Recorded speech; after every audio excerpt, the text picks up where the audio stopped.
You ask Tiger to solve. This deals with linear equations with one unknown. The final result is c equals 20. Let's solve it step by step.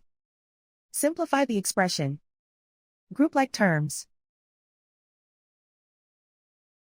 Multiply the coefficients.